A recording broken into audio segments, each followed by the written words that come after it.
नमस्कार, welcome to दिनामी economy and economics. हम बाजार जाते हैं, सेब खरीदने के लिए निकलते हैं और वहाँ पता चलता है कि सेब 200 रुपया किलो है, लेकिन अमरूद 80 रुपये किलो है। तो हम सेब के बदले अमरूद खरीद लेते हैं। इसका मतलब कि हमने सेब को अमरूद से सब्स्टिट्यूट कर दिया और इस खरीदारी के कारण हमारे सेब और अमरूद के डिमांड पर प्रभाव पड़ गया। इकोनॉमिक्स में इसे सब्स्टिट्यूशन इफेक्ट के नाम से जाना जाता है। तो अगर डिफाइन करना है, then substitution effect can be defined as change in demand for a commodity because of change in relative price alone. इस एनालिसिस के लिए हिक्स और स्लस्की ने अलग अलग मेथड दी है, जिसके आधार पर एक को हिक्सियन सब्स्टिट्यूशन इफेक्ट और दूसरे को स्लस्की सब्स्टिट्यूशन इफेक्ट कहा जाता है। ये एनालिसिस कैसे होती है, इसका कंपैरिजन इस वीडियो में हम करेंगे। तो सबसे पहले the impact of price change on income of the consumer, इसे हम इस डायग्राम में समझते हैं। Initial budget line of the consumer is AB1, his initial income is 100। Suppose the consumer is purchasing 10 unit of X and 12 unit of Y. Price of X is 4 and price of Y is 5. In this case, for 10 units he spends 40 rupees and for 12 unit of Y he spends 60 rupees. So total 100 rupees is being spent. Now the price of X has declined. ये X की कीमत 4 से घटकर 2 हो गई। In this case, अगर consumer चाहता है, then he can purchase 15 units of X and 14 unit of Y at new price. And in this case, he spends 30 rupees on X, 70 rupees on Y, same 100 rupees being spent. So, new budget line after change in price of X, that is because of reduction in price of X, is AB2. And a new combination of goods X and Y, 15X, 14Y at this point. So, with same income, the consumer is able to purchase more of X and Y. Implication is that real income of the consumer has increased. But to analyze substitution effect, income of the consumer has to be kept unchanged. How to keep income unchanged is analyzed by Hicks and Slutsky. So initially हम Hicksian substitution effect लेते हैं, जिसको इस figure में analyse किया गया है। Initial budget line is AB. Consumer's initial equilibrium is at even point. He is buying X1 of X and Y1 of Y. Price of X has declined, so new budget line has become AB dash. Now Hicks says that in order to analyze substitution effect, consumer's income should be adjusted in such a manner that he reaches old indifference curve, means at the indifference curve at which the consumer was before change in price of X, and this indifference curve is this one. So income of the consumer has to be reduced in this case because his real income has increased. When real income is decreased, then the budget line is shifted from here to here, means budget line shift downward, and this is CD. CD is such that this is tangent to the old indifference curve at point E2. Now the consumer is purchasing X2 of X and Y2 of Y. See, consumption of X has increased because it has become cheaper, and consumption of Y has decreased because Y has become dearer, relatively dearer. So, movement from X1 to X2 or from Y1 to Y2 is substitution effect according to Hicksian analysis. Keep in mind that indifference curve is kept unchanged to analyze Hicksian substitution effect. Now what Slutsky has said, this is explained in this diagram. Initial budget line is AB, equilibrium point is even, where budget line is tangent to the indifference curve. New budget line is AB dash. Real income has increased because price of X has decreased.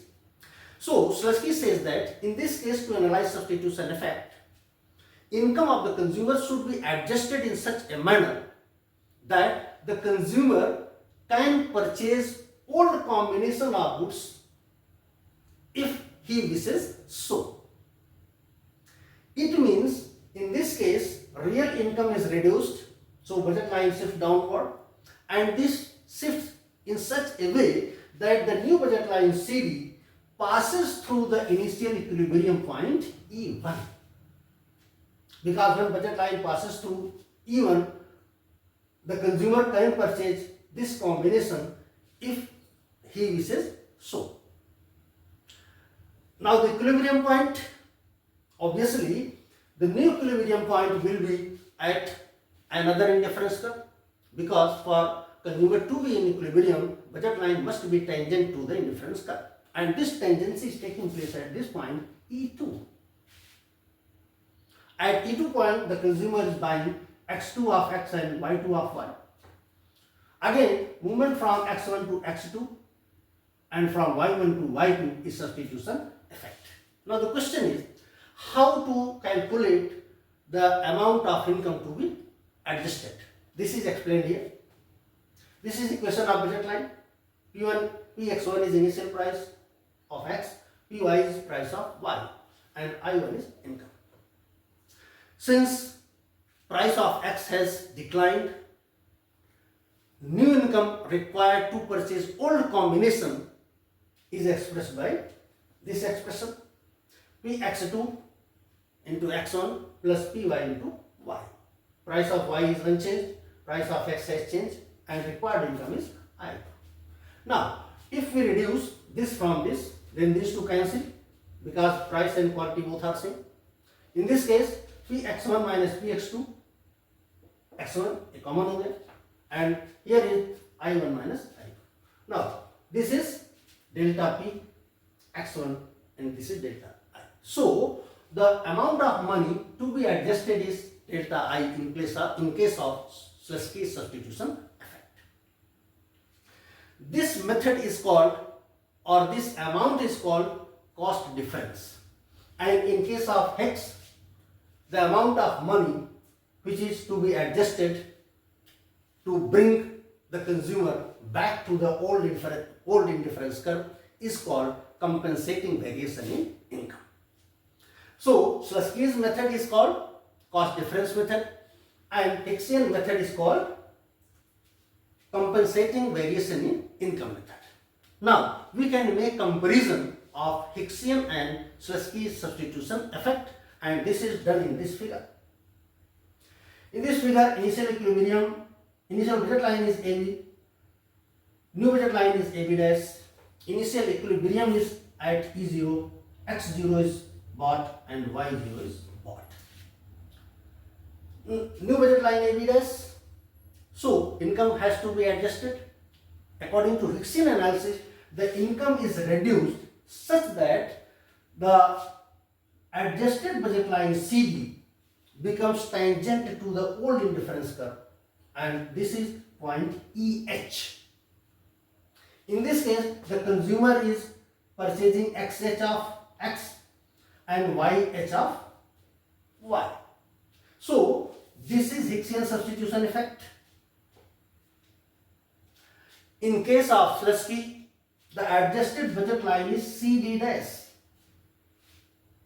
and this budget line touches the indifference curve at higher indifference curve. At this indifference curve, equilibrium point is ES. At this point, the consumer is purchasing XS of X and YS of Y. We can make comparison now. See here, Hicksian substitution effect is this much and Slutsky's substitution effect is this much. So we can say that in this case, that is when price of X is declining, Hicksian substitution effect is less than Slutsky's substitution effect. Why is it so? It is because adjusted income in case of Slutsky is higher than the adjusted income in case of Hicks. Since income in case of Slutsky is higher than the income in case of Hicks. The consumer is buying more quantity of X. That's why Slutsky's substitution effect is greater than Hicksian substitution effect. Also, to be kept in mind is that in case of Hicks, indifference curve is unchanged. The consumer is on same indifference curve. But in case of Slutsky, the indifference curve has changed. The consumer is in equilibrium at higher level of indifference curve. इस video में इतना ही। Video पर अपनी राय अवश्य दें, comment करें। Video अच्छा लगा तो लाइक करें, शेयर करें, सब्सक्राइब करें। वीडियो देखने के लिए आपका धन्यवाद।